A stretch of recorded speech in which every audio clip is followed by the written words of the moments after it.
Neumología Peruana, Centro de Enfermedades Respiratorias. Entonces, vamos a iniciar con la primera ponencia a cargo del doctor Carlos Aguirre, ponente de Colombia, quien voy a continuación presentar con unas pequeñas líneas de su currículo vitae para que él pueda iniciar con su proyección. El doctor Carlos Aguirre es médico internista y neumólogo especializado en fisiología respiratoria y pruebas de función pulmonar, es jefe del laboratorio de función pulmonar en la Fundación Neumológica Colombiana, director del Departamento de Educación y Docencia en la misma institución y profesor asociado de neumología en la Universidad de La Sabana. Agradecemos por su colaboración en este evento internacional, doctor Carlos Aguirre, y lo escuchamos para su ponencia. Se encuentra su audio desactivado, doctor.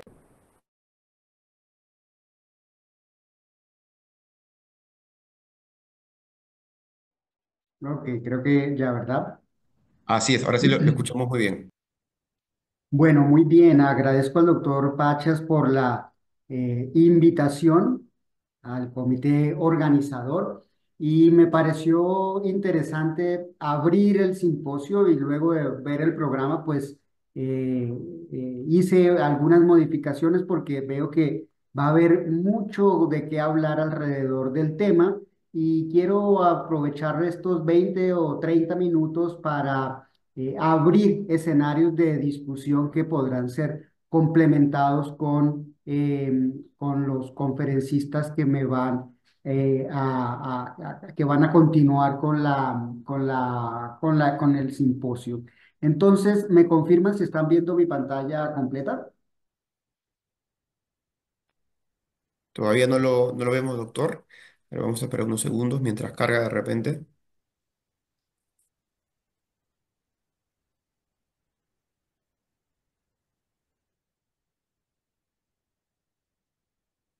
Bueno, voy a volverlo a hacer porque, no sé, algo pasó. Entonces, compartir, compartir. Ahí sí. Sí, ahora sí, doctor. Bien, ya lo estamos visualizando en pantalla completa, se lo puede colocar en ese modo. Y solamente la única indicación que le daría es que faltando 5 minutos le voy a avisar para que pueda cronometrar bien el tiempo de exposición. ¿Sí, doctor? Bien, perfecto. Voy a tratar de minimizar esto para que yo pueda ver mi presentación. Perfecto. Está muy bien. Perfecto. De nuevo, muchas gracias por la invitación y vamos a utilizar unos 20 o 30 minutos para hablar de la nutrición en el EPOC. Creo que este es un escenario interesante, me parece complejo porque entiendo que hay profesionales de varias disciplinas y pues eso es un reto mayor. Entonces, pues este es mi conflicto de interés, ¿no? Realmente es importante decir que voy a poder emitir la información que les voy a dar sin nada que me coaccione a hacerlo. Y los objetivos que tengo para esta presentación es que básicamente quiero mostrar la heterogeneidad del paciente con EPOC desde el punto de vista nutricional y escogí la EPOC como una enfermedad tipo, es decir, esto puede ser aplicable a muchas o algunas otras de las enfermedades respiratorias que todos conocemos. Como me encanta la fisiología, quiero que recordemos algunos de los mecanismos fisiopatológicos que sean responsables de las anormalidades nutricionales en estos pacientes. Quiero proponer líneas de diagnóstico y Doctor, tratamiento para disculpe las... que le corte, doctor.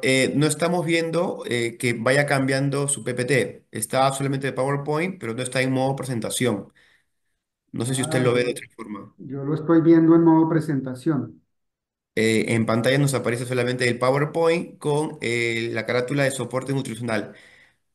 Ahora sí, ya lo está cambiando. No sé si en la barra Bueno, inferior. A ver, ahora sí vemos en modo presentación y el cambio sincrónico. Listo, doctor. Muchas gracias. magnífico, que disculpen los inconvenientes. Y por último, no pretendo que opinar sobre exactamente qué nutracéutico o complemento nutricional indicar, pero sí quiero recordar algunas de las bases para hacerlo de manera lo más racional posible. Esta es un poco la agenda que quiero desarrollar.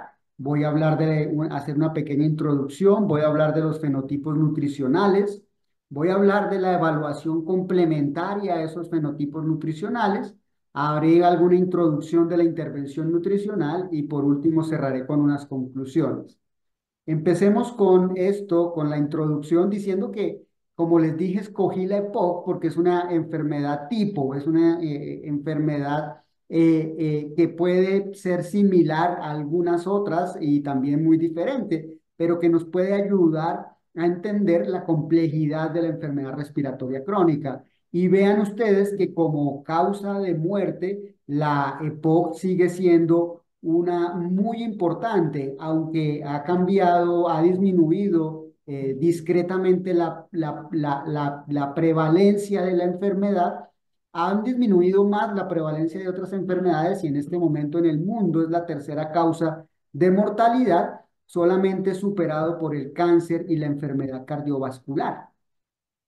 Pero adicionalmente, como modelo de enfermedad crónica, hoy entendemos la EPOC como un conjunto o como el resultado de una interacción entre varios factores, empezando por el crecimiento y el desarrollo del pulmón, que potencialmente puede verse afectado por cualquiera de los de componentes externos del medio ambiente. Y luego, pues, durante el desarrollo y el mantenimiento y luego la declinación de la función pulmonar, si hay exposición a factores de riesgo, pues el desenlace respiratorio y funcional va a ser diferente. Y al final, si se constituye la enfermedad que conocemos como EPOC, esta podría ser dividida, como lo sugieren muchas guías, en grupos como esto. Vean que esto es un acrónimo de GOL o algo parecido a GOL, que clasifica a los pacientes como A, B o E, pero realmente lo que pasa es esto, y es que cada uno de esos pacientes contiene dentro de sí muchos rasgos o características que los hacen prácticamente individuos únicos. Y lo que hemos visto es que los pacientes se comportan de una manera muy heterogénea. Vean ustedes si dividimos los pacientes con EPOC por el grado de enfisema, por ejemplo, y lo ponemos en cuartiles, pues entre más enfisema tengamos, pues la disminución del índice de masa corporal va a ser mucho mayor. Sin embargo, vean que el comportamiento de ese índice de masa corporal, a lo mejor los componentes pueden variar mucho y no son tan consistentes como los cambios de peso. Y vean ustedes que la masa libre de grasa puede ser muy diferente o mejor, muy variable dependiendo los cuartiles de pérdida del tejido pulmonar. Lo que sí sabemos es que si comparamos el consumo de oxígeno de una persona normal, sana, en la medida, en reposo y luego haciendo ejercicio, que es esta variable en las X, que ustedes ven en las X, pues se comporta diferente en los pacientes que tienen EPOC. Primero, la capacidad para hacer ejercicio es mucho menor y segundo, la proporción de energía o de consumo de oxígeno que se utiliza para respirar es mucho mayor en el enfermo respiratorio crónico. Es decir, que adicionalmente, además de tener un aumento en el gasto energético, sabemos hoy en día que estos pacientes tienen un incremento de la inflamación y del estrés oxidativo. También sabemos que por efecto de la enfermedad, de la inflamación, del estrés oxidativo, pero también del sedentarismo que acompaña a esta población y los efectos adversos de los medicamentos, encontramos grados variables de disfunción endotelial, de disbiosis intestinal, de disminución de las hormonas sexuales, lo que al final lleva a la combinación de muchas de estas variables a tener una vida mucho más quieta, más sedentaria, con menos actividad, con efectos adversos de los medicamentos y por supuesto con variabilidad en la ingesta de alimentos, que en general puede estar disminuida en la población, en algunas poblaciones, pero que proporcional al gasto metabólico incluso podría estar aumentada. Como ustedes se han dado cuenta, pues toda esta interacción realmente no lleva a una única condición nutricional en los pacientes que tienen EPOC. Realmente la condición nutricional en esta población es muy diferente y yo la simbolizo o un poco la pinto así, en donde pues, además de el paciente que en algunos casos puede ser obeso con aumento de la y de la relación cintura-cadera, pues también hay pacientes con índices de masa corporal muy bajos, pero incluso dentro de estos fenotipos hay muchos endotipos adicionales y esos endotipos o mecanismos de la enfermedad son los que un poco les he descrito anteriormente y al final, o más bien, o en el camino, nos deja ver algunos fenotipos, es decir, nosotros no podemos ver la inflamación o la disminución de las hormonas sexuales o los eventos adversos de los medicamentos en los músculos, pero sí podemos ver que el paciente está obeso, o que está sarcopénico o que incluso puede llegar a tener caquexia o precaquexia, y estos son algunos de los fenotipos nutricionales un poco más prevalentes y que han sido claramente descritos en la literatura. Esos fenotipos y esos endotipos, es decir, esos mecanismos de enfermedad y esos fenotipos, pues son lo que conocemos hoy en día como rasgos tratables. Sabemos, por ejemplo, que el paciente obeso pues, cumple más o menos con los mismos criterios en los pacientes con EPOC que en los que no tienen EPOC, excepto porque el sobrepeso en los pacientes que tienen un BF1 más bajo, menor del 50%, posiblemente requiera una revaloración porque sabemos que los pacientes que podríamos catalogar como en sobrepeso realmente tienen una mortalidad menor que los pacientes que tienen peso normal. Y es que esta obesidad, estas anormalidades en el peso corporal se relacionan bastante bien con otras cosas como dislipidemia y aterosclerosis, lo cual ha sumado a una inflamación local y sistémica mayor, lleva a los pacientes a un incremento del riesgo de enfermedad coronaria y eventos cardiovasculares. De hecho, sabemos, por ejemplo, que los pacientes que tienen un BF1 no tan malo, más del 70%, pues a medida que aumenta el índice de masa corporal, como ustedes ven acá, el riesgo de muerte también va aumentando y eso podemos verlo como similar o de la misma manera en los pacientes con una disminución moderada del BF1. Sin embargo, en los pacientes que tienen una disminución severa del BF1, como les mencioné y como les mencioné atrás, vean ustedes que el sobrepeso o incluso los obesos tienen un poco menos de mortalidad de los pacientes con peso que catalogaríamos como normal para una población que no tiene EPOC.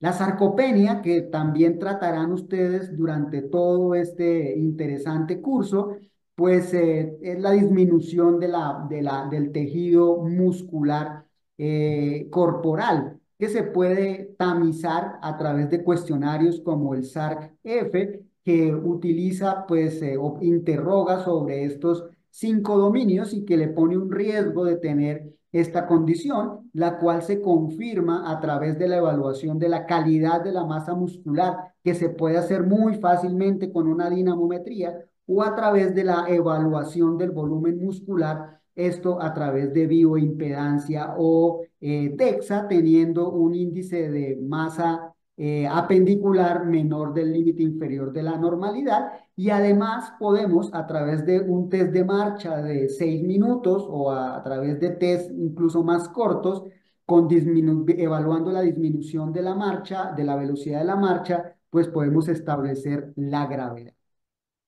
El sujeto que tiene precaquexia, pues de ellos hablamos si tienen una pérdida de peso de 5 o a 10% en 6 meses o del 10 al 20% en un año. Pero claro, acá empezamos a tener complejidades que no deberían ser complejidades si somos juiciosos en el registro del peso de los pacientes, pero a veces pasa que los pacientes pierden mucho más peso antes de que alguien se dé cuenta y eso pues es gravísimo.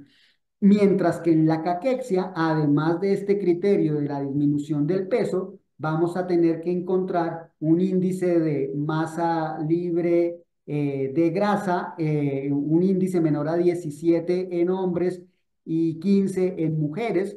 Y sabemos hoy en día que estas dos condiciones, principalmente la caquexia, pero también la precaquexia, se asocia a un exceso de mortalidad, incluso con índices para el mismo índice de masa corporal. Es decir, uno puede tener un índice de masa corporal determinado, pero el paciente que tiene un índice de masa libre de grasa bajo tiene mayor mortalidad que el que lo tiene normal, aún con índice de masa corporal igual o similar.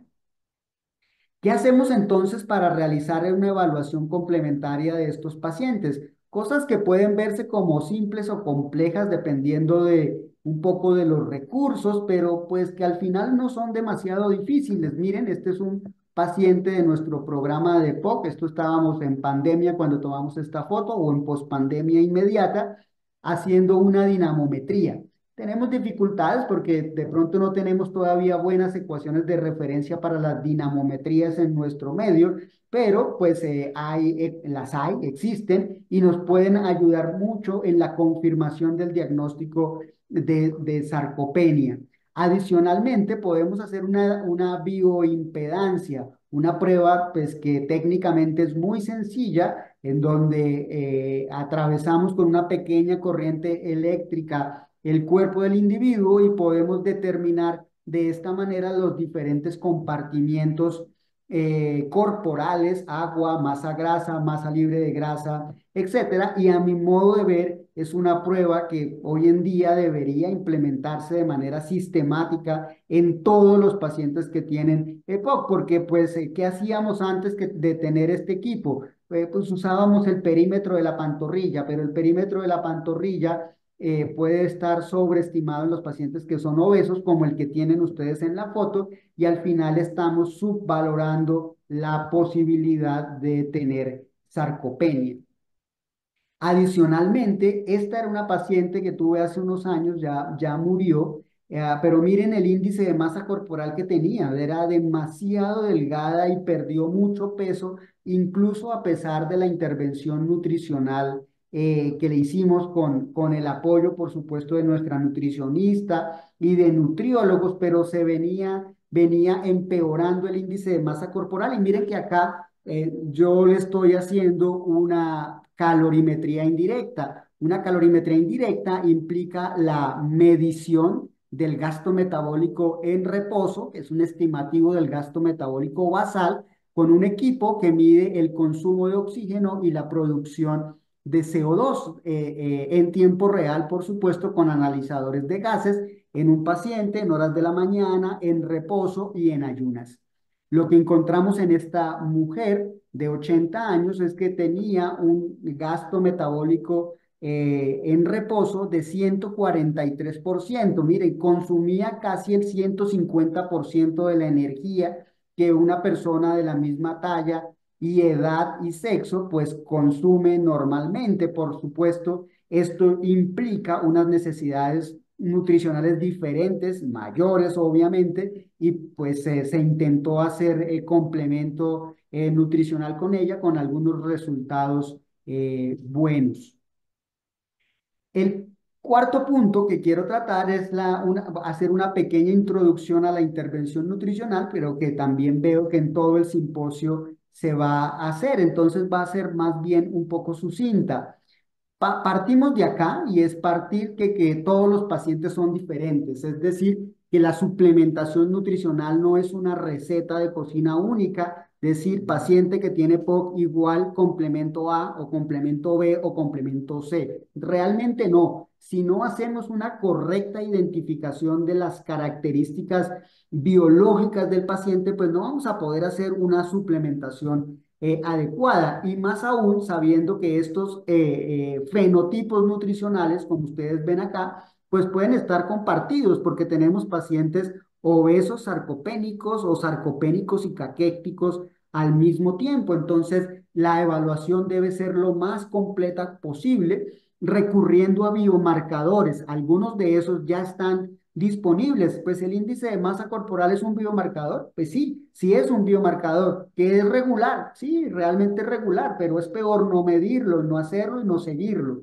El índice de masa libre de grasa, importante. El índice de masa esquelética pendicular, muy importante. La capacidad funcional, o sea, la capacidad teórica que tiene un paciente para hacer ejercicio. Hay que hacer caminata de 6 minutos, por ejemplo.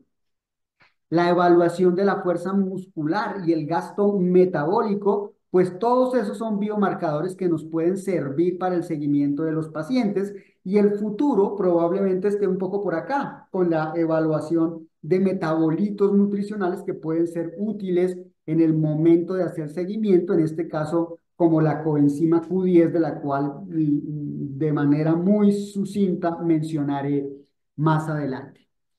Entonces, los objetivos terapéuticos que debemos considerar en estos pacientes, pues pues, han sido documentados y se han escrito muchos, pero recurro a esta guía por lo reciente, que está publicada hace un par de meses en esta revista. Es una revisión donde, miren, pues la idea es que si tenemos un paciente desnutrido con bajo peso, pues deberíamos de manera objetiva tratar de recuperarlo en su peso o en la masa libre de grasa, o mejorar la capacidad para hacer ejercicio, la funcionalidad. La mejoría de la función pulmonar realmente no es una condición que uno pueda impactar de manera significativa dentro de lo que se considera con nutrición, pero sí la mejoría en la calidad de vida. Y aunque yo les acabo de decir que no hay recetas de cocina, pues hay algunos comunes denominadores que casi siempre debemos considerar, principalmente en los pacientes que tienen bajo peso. Esas personas con bajo peso, que se pueden definir como desnutrido, pues debemos calcularles el aporte calórico. Hay varios estudios de investigación que muestran que el Harris-Benedict, que todos lo aprendimos a hacer cuando estudiábamos o trabajábamos en cuidado intensivo, cuando la juventud aún me acompañaba, pero que lo multiplicábamos por un factor y al final calculábamos el gasto metabólico en reposo, y después lo ajustábamos por un factor de inflamación o de actividad física, etcétera. Eso pues podría ser útil si no tenemos una calorimetría, pero realmente la idea sería tener calorímetros, sobre todo para los pacientes que tienen desnutrición, bajo peso y que no mejoran con el tratamiento nutricional. En términos generales, esta guía reciente recomienda un aporte calórico entre 30 y 45 kilocalorías por kilo por día, al menos con 1 gramo por kilo de proteína por peso corporal en las personas que están estables, y cosa que puede aumentar entre un 20 y un 50% en los pacientes que estén desnutridos, y cuidar mucho las exacerbaciones porque es un momento en el cual los pacientes pierden mucho peso. Esta es una guía de un grupo español, andaluz, y pues recomiendan la dieta mediterránea que teóricamente deberíamos recomendar a la mayoría de nuestros pacientes con patologías crónicas como diabetes, hipertensión, etcétera. Y pues de ninguna manera ser muy restrictivos en el control calórico cuando deseemos bajar el peso, porque es riesgoso que el paciente pierda masa muscular. Entonces, si es el paciente obeso o que consideremos como sobrepeso, que queremos que disminuya de peso, pues la restricción calórica no debe ser demasiado poderosa, más bien debe hacerse de manera lenta y evitar caer a índices de masa corporal por debajo de 21, por lo que les mencioné anteriormente. Todo esto a mí me parece muy importante y lo que todos deberíamos hacer, desde el médico de atención primaria, por supuesto la nutricionista, que lo manejará seguramente mucho mejor, pero el especialista también. Pero a ver cuántos de nosotros nos tomamos a pecho el papel de médico tratante para hacer recomendaciones de este tipo, tan explícitas como lo sugiere esta guía. Comer pescado, bueno, ya eso también lo sabemos. La explicación tal vez no la alcancemos a mencionar hoy, pero está dado por el balance entre omega 3 y omega 6 que tienen estas carnes, el fraccionamiento de la dieta, la educación y el consumo de frutas y verduras y la disminución de la ingesta de bebidas carbonatadas. La gente puede pensar que ponerse a hacer asesoramiento nutricional no vale la pena, pero al contrario, vale muchísimo la pena, muchísimo la pena. Vean ustedes que que es un estudio aleatorizado, randomizado, controlado, donde le dieron recomendaciones nutricionales como las que les mencioné anteriormente, pues lleva a que los pacientes aumenten la ingesta de calorías, la ingesta de proteínas, cosa que no hace el grupo control y mejoran el peso entre 900 gramos y 1,8 kilogramos, perdón, lo cual es muy importante y es significativo. Es decir, que los estudios controlados, aleatorizados, buenos, indican que hay que tomarse el tiempo para hacer asesoría nutricional, porque además no solamente aumenta el peso, sino que mejora la calidad de vida con todos los dominios del San George, mejora la cantidad y la calidad de proteínas que se le administran al paciente. Vean ustedes que eso significa, y este es otro estudio también reciente, que muestra en los pacientes, en pacientes mayores que intervenir a las personas desde el punto de vista nutricional con consejería también aumenta la fuerza de los músculos y vean que incluso mejora la distancia caminada en 6 minutos. Por supuesto que a los pacientes hay que rehabilitarlos, pero pues es mejor y más fácil y más conveniente rehabilitarlos si están bien nutridos. Y por supuesto, pues si nutrimos bien a los pacientes, pues van a tener sustratos adecuados para poder ser oxidados y mejorar la capacidad para hacer ejercicio. Entonces, esto es claro y se ha medido que hay mejoría de la capacidad oxidativa, aumento de las fibras resistentes a la fatiga y disminución de los radicales libres. Si pensamos en suplementación, pues en suplementación es bastante difícil el análisis y saber qué le tenemos que dar a un paciente, porque tenemos mucha variedad de estudios con diferentes combinaciones de complementos y de elementos dentro de cada complemento. Sin embargo, este metaanálisis o esta revisión de este grupo me muestra que primero la mayoría de los estudios que muestran mejoría, pues tenemos que utilizar dietas o mejor complementos nutricionales que tengan pues una cantidad, una proporción alta de proteínas como sustrato energético. Adicionalmente, las proteínas, el tipo de proteína es importante. Seguramente acá que hay nutricionistas saben que pues en la proteína de suero de la leche, la proteína whey, pues tiene una alta cantidad de leucina. Y eso es un aminoácido muy importante, aunque quité un par de diapositivas porque sabía que me iba a alargar, es muy importante en el metabolismo del músculo porque además de disminuir la pérdida de músculo, pues ayuda a su construcción y es lo mismo el HMB, ustedes saben que es un derivado de la leucina. Y esa suplementación, incluso en pacientes que no hacen ejercicio de manera sistemática, logra mejorar la masa apendicular de manera significativa. Ahora, si lo combinamos con suplementación y rehabilitación, pues la mejoría es significativamente mejor. Estos suplementos que se utilizaron acá, vean, de nuevo, tienen una buena cantidad de proteínas y son enriquecidos con leucina y con ácidos grasos poliinsaturados y vitamina D. Y vean ustedes que eso posiblemente esa mejoría está dada por la reducción de la inflamación que se ve en esos pacientes, incluso este estudio sugiere que tiene que ver mucho más con la cantidad de proteína y con la calidad de los aminoácidos que se le administren, porque el ejercicio que se administró, que se le dio a esta población, fue ejercicio de baja intensidad que al menos en teoría no debería tener demasiados beneficios No, bueno, sí tendría beneficios, pero no como para generar estos cambios.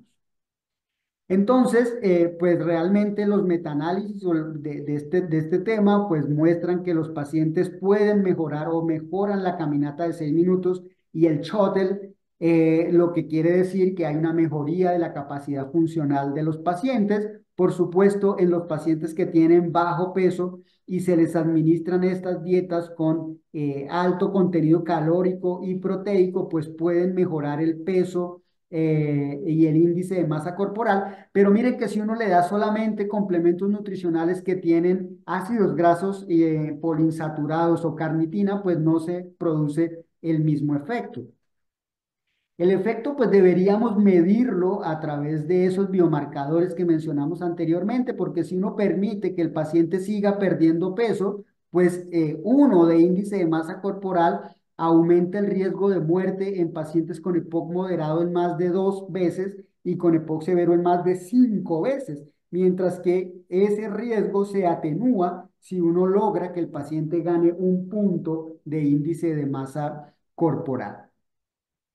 Si uno logra una mejoría, una ganancia en términos absolutos de 2 kilos en 8 semanas, principalmente en esos pacientes que están depletados y que han perdido peso, pues miren ustedes cómo significativamente mejoran la sobrevida. Es decir, que si a uno le preguntan cuál es su objetivo en estos pacientes en cuanto a peso, si están con bajo peso, pues uno diría, hombre, pues yo quiero tratar de que aumenten 2 kilos en los próximos 2 meses o al menos un punto de índice de masa corporal.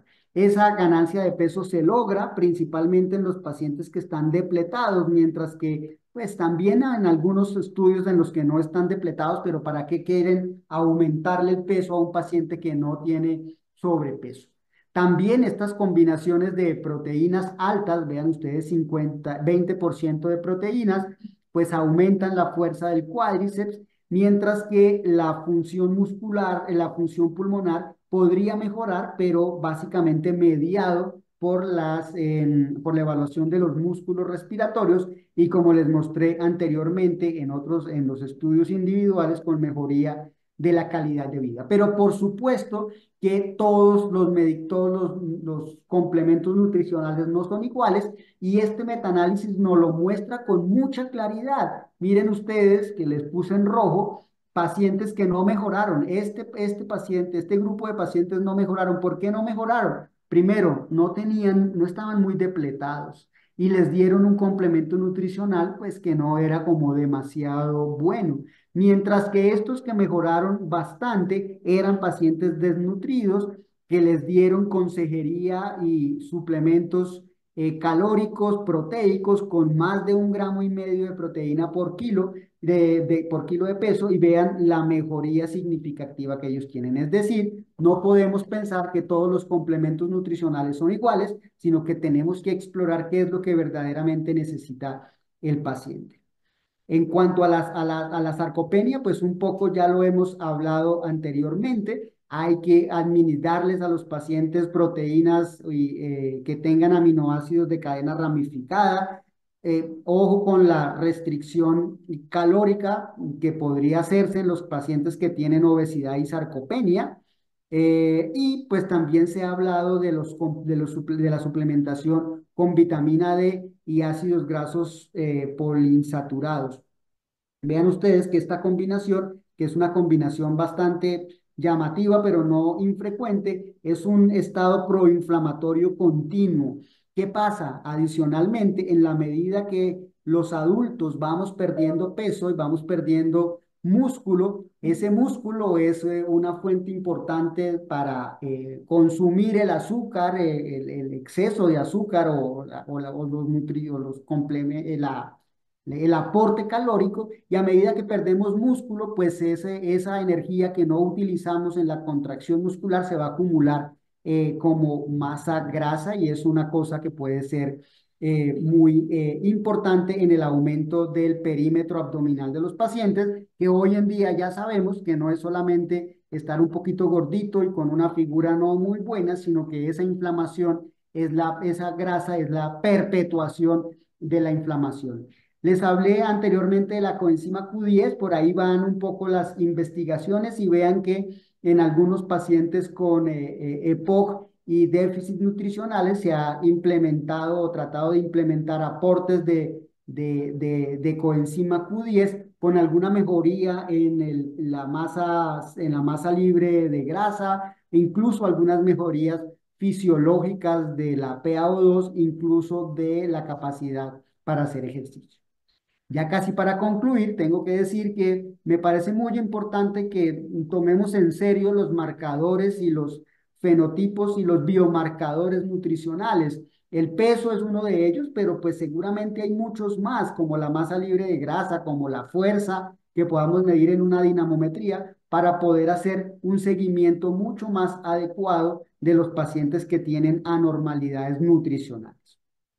Entonces, para concluir, espero haber sido explícito diciendo que las anormalidades nutricionales como el sobrepeso, la obesidad, la sarcopenia, la obesidad sarcopénica, la caquexia o la precaquexia son muy prevalentes y casi con seguridad están subdiagnosticadas. No lo mencioné explícitamente, pero realmente esos pacientes están en general muy subdiagnosticados. El estado nutricional está claramente relacionado con la mortalidad, con la calidad de vida, por lo que su búsqueda activa está más que justificada. Ahora, creo que entendemos que la adecuada caracterización del estado nutricional le va a permitir, nos va a permitir un abordaje terapéutico mucho más preciso, el cual es prácticamente imposible sin el manejo interdisciplinario y por supuesto, la suplementación nutricional sin manejo interdisciplinario es prácticamente imposible. Muy bien, con eso termino. Muchas gracias. Muchas gracias, doctor Carlos Aguirre, por su ponencia. Vamos a dar unos minutos para preguntas que los asistentes puedan tener hacia su ponencia. Por favor, a todos los asistentes, sobre cualquier duda que el doctor Carlos Aguirre haya presentado en su ponencia, lo pueden redactar o escribir en el chat para poder leerlo y el doctor pueda responder. Pero yo quería saludar al doctor Carlos Aguirre y agradecerle por su presencia con nosotros. Hola, Carlos. Eh, Mire, yo quería presentar algo. Este es el dinamómetro que utilizamos nosotros. Es algo bastante simple. Eh, es un dinamómetro muy sencillo que lo encuentran, creo que es en el Mercado Libre. Su valor creo que es 250 soles. Y es parte de lo que hacemos usualmente en las evaluaciones de los pacientes que vienen a consultorio.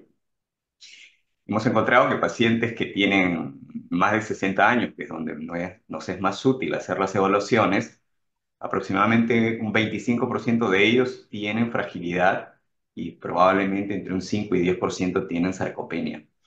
Entonces, mucho de lo que dice el doctor Aguirre es muy cierto, ¿no? Nosotros le hacemos medición del perímetro de la pantorrilla, les hacemos el test de la silla, una caminata de 4 segundos, que es bastante pequeña, índice de masa corporal, etcétera. Tratamos de aplicar un protocolo de la Sociedad Peruana, perdón, de la Sociedad Española de Medicina Interna sobre sarcopenia y fragilidad, que mide también calidad de vida, y con eso pues hemos encontrado realmente que muchos pacientes tienen muchos problemas.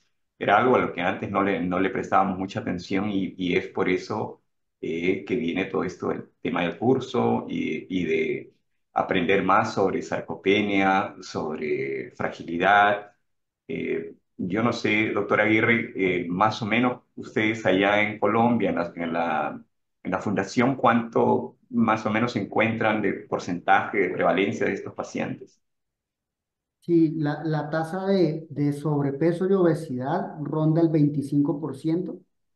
La tasa de sarcopenia puede rondar el 60%, pero mucho más a medida que aumenta la edad, eh, eh, aumenta la prevalencia y a medida que aumenta la gravedad de la enfermedad también aumenta la prevalencia. Estoy hablando de pacientes con enfermedad grave y muy grave, por eso podemos estar un poco sobredimensionados porque es una población muy seleccionada. Y bueno, las personas que van perdiendo peso rápidamente, esos precaquéticos o caquéticos, pues son una población menor. No tengo el dato exacto en este momento, pero es mucho mayor de lo que pensamos, muy alta, y casi nadie piensa en eso. Y si nadie lo piensa, pues nada, no se intervienen. Y aparte del suplemento nutricional, aparte de la dieta y de los ejercicios, de los cuales creo que todos estamos muy claros, el uso de las hormonas, por ejemplo, el megestrol, para aumentar el apetito en este tipo de pacientes, porque de por sí tienen una hiporexia muy marcada, sobre todo los que están muy bajos de peso o con una enfermedad mucho más grave. ¿Cuál es su experiencia con eso? Cuénteme, doctor. Pues bueno, nosotros cuando vimos pacientes de estos de pérdida de peso muy sarcopénicos, caquéticos, volvimos a hacer la revisión del tema y nos encontramos que en general las hormonas, las que pueden aumentar el peso, testosterona u otros anabólicos, aumentan la masa, pero realmente no mejoran ninguno de los desenlaces adicionales. Es decir, que uno termina teniendo un paciente eventualmente más acuerpado, fornido, con mejor masa muscular, pero los desenlaces funcionales no mejoran. Entonces realmente no lo utilizamos. Estos medicamentos para abrir el apetito, pues realmente no los hemos explorado, realmente no hemos trabajado con ellos. Son hormonas, si mal no recuerdo, son derivados de los progestágenos, pero no los utilizamos realmente. ¿Usted sí los han utilizado? Sí, sí, sí, con muy buenos resultados realmente. No hemos medido realmente y todavía estamos en ese proceso de lo que es fuerza muscular, el test de caminata y otros marcadores que nos pudieran ayudar a saber si realmente el paciente mejora con esto. También es un poco difícil porque lo usamos con todo el paquete completo, es decir, la rehabilitación, los ejercicios de fuerza muscular en casa, multimodales, con la suplementación nutricional. Entonces, es todo un paquete que a veces es un poco difícil discriminar cuál de todos ellos es el que está haciendo la diferencia. Pero es verdad, el paciente nos comenta Ujú. que recuperan el apetito muy rápido, que eso es algo que les preocupa mucho, ¿no? Y por otro lado, le quería preguntar eh, cómo las guías hablan sobre desnutrición y ahí hablan sobre suplementos nutricional, pero sobre sarcopenia no tanto, no hay tanta información sobre cuándo al paciente sarcopénico le vamos a dar tratamiento con suplemento nutricional, qué tipo de suplemento, si es que lo ameritan o no. No sé si tiene alguna experiencia con eso, doctor. Sí, pues realmente ahí sí tenemos alguna experiencia. Em, Básicamente utilizamos lo que se recomienda para el paciente que no tiene EPOC, porque específicamente para el paciente con EPOC, pues hay estudios que han mostrado un poco lo que yo les mostré, y es que la sarcopenia se puede atenuar y puede mejorar cuando se le administra al paciente complementos nutricionales que tengan alto contenido de proteínas, y que esas proteínas sean de cadena ramificada o que tengan leucina. La leucina es un aminoácido muy interesante porque bloquea la vía de las ubiquitinas, y al bloquear la vía de las ubiquitinas va a disminuir el recambio de músculo, es decir, la degradación del músculo se bloquea con el uso de aminoácidos de cadena ramificada, y por el otro lado también promueve la síntesis de proteínas miofibrilares. Entonces, este tipo, si uno quiere escoger un complemento nutricional, yo buscaría un complemento nutricional que tenga un alto contenido de proteínas, buscaría que tuvieran dentro de esas proteínas aminoácidos de cadena ramificada, leucina principalmente.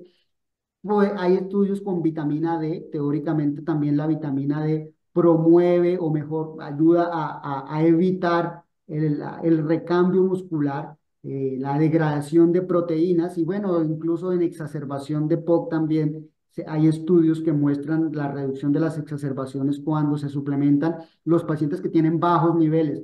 De nuevo, hay que medir porque si ya tienen niveles normales de vitamina D, pues no es necesario suplementarla, pero es algo que hay que medir. Y por supuesto, nosotros siempre intentamos hacer esto en conjunto con rehabilitación pulmonar, porque pues los efectos se potencian.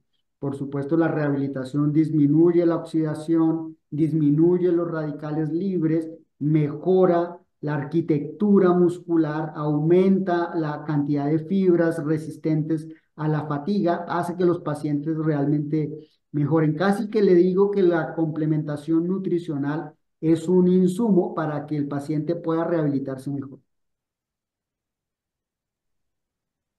Doctor, estaba en mute. Eh, Interesante, y justo quería, ahora que menciona el tema de los antioxidantes, aquí en Perú se usa, pero no necesariamente por los médicos, pero se usa mucho las megadosis de vitamina C. ¿Qué opinión le merece ese uso de megadosis de vitamina C, sobre todo en el paciente desnutrido o el paciente con enfermedad, con EPOC o enfermedades respiratorias crónicas? Pues mire, en el metaanálisis que mostré algunos resultados, la suplementación solamente con vitaminas no genera realmente cambios en la arquitectura muscular, ni en la fuerza, ni en los metros caminados. No pareciera ser como única medida algo útil en mejorar la sarcopenia. No, no la consideraríamos, y tampoco la utilizamos. Nuestras nutricionistas tampoco lo indican así. Habría que explorarlo un poco más, sería interesante, pero tampoco le veo demasiada explicación biológica al tema. Eh, la vitamina C es hidrosoluble, puedes tomar dosis altísimas y se van a orinar rápidamente. Entonces, no, no le veo como demasiado papel desde lo teórico, pero también puede ser que me haga falta estudio. Gracias, doctor. Quería que lo escuchen usted Disculpa, yo porque tengo una duda en base a la anterior pregunta sobre la prevalencia de pacientes sarcopénicos. Entiendo también que existe el riesgo de tener pacientes obesos sarcopénicos. ¿Y Sí. cómo sería ahí el abordaje? Sería totalmente diferente a tener un sarcopénico, que como lo mencionó es tratar de darle mayor cantidad y calidad de proteínas en la dieta, pero con el obeso sarcopénico tal vez cuidar un poco más la ingesta calórica total, además de intervenir con una buena calidad de proteína. ¿Qué tan prevalente es el obeso sarcopénico con EPOC y cuál sería la diferencia en el abordaje respecto a tan solo un paciente sarcopénico con EPOC?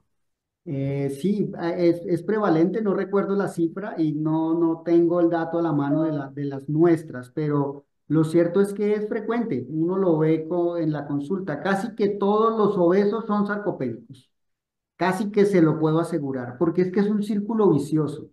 En la medida que usted va perdiendo, bueno, usted no, está joven, el paciente va perdiendo masa muscular. Cuando pierde masa muscular, pierde maquinaria oxidativa. La principal maquinaria oxidativa está en el músculo por volumen. Cuando usted pierde músculo, no hay quien tome, agarre, use la glucosa. Cuando usted ya no tiene quien use la glucosa, el cuerpo no la bota porque la guarda para épocas de vacas flacas. ¿Y qué hace con eso? Pues la acumula en las células lipoides, principalmente en el abdomen. Y ahí está la grasa. Entonces, esto es un círculo vicioso y además progresivamente los músculos también se van infiltrando de grasa. Esto es un mecanismo, no creo que fisiológico, pero sí usual, no solo en el paciente con EPOC, en cualquiera de nosotros. Si uno ve a las personas mayores, casi todos tienen abdomen prominente, aún siendo delgados. ¿Por qué? Pues por eso, porque la base de eso es la pérdida del músculo. Si usted pierde músculo, no tiene quien oxide, y si no tiene quien oxide, se va a acumular grasa en el tejido adiposo, principalmente abdominal. Entonces diría que es muy frecuente. ¿Cómo intervenirlo? De pronto me faltó hacer un poquito más de profundización en el tema, pero la restricción calórica que se debe hacer no debe ser muy fuerte. Debe ser una restricción calórica limitada porque usted puede empezar a perder proteínas de los músculos cuando restringe mucho las calorías. Adicionalmente, a esos pacientes yo no les daría un complemento nutricional, un ONS, como dicen por ahí, o como se denominan por ahí. Es decir, una cosa que tiene calorías de carbohidratos, de proteínas y de lípidos. No, probablemente pueda necesitar una fórmula de proteína pura, solamente proteína. Una proteína que tenga, de nuevo, la escogería y la escogería bien, porque si voy a invertir, no voy a invertir en cualquier cosa. Hay que invertir en algo que tenga HMB o que tenga leucina, que venga de extractos del suero de la leche, enriquecida, o sea, buscaría un buen complemento nutricional. Desconozco los que estén en Perú o en los otros países, conozco los colombianos, pero no, por supuesto, no los voy a mencionar acá. Hay todo, doctor, acá también. Todo eso, sí. Sí. Muy bien. Jairo. Muy bien, doctor Carlos Aguirre, de verdad, muchas gracias por su ponencia. Yo creo que ha sido bastante enriquecedor lo que ha presentado en base a evidencia científica y en base a la práctica, ¿no? Entonces, nuevamente, muchas gracias por el tiempo brindado y yo creo que a todos los asistentes le va a servir o le va a ser de mucha ayuda la información que usted ha brindado. A ustedes muchísimas gracias por la invitación y espero que nos veamos en vivo en algún momento. Cuídense, gracias. Que Muchas estén muy gracias. bien. Neumología Peruana, Centro de Enfermedades Respiratorias.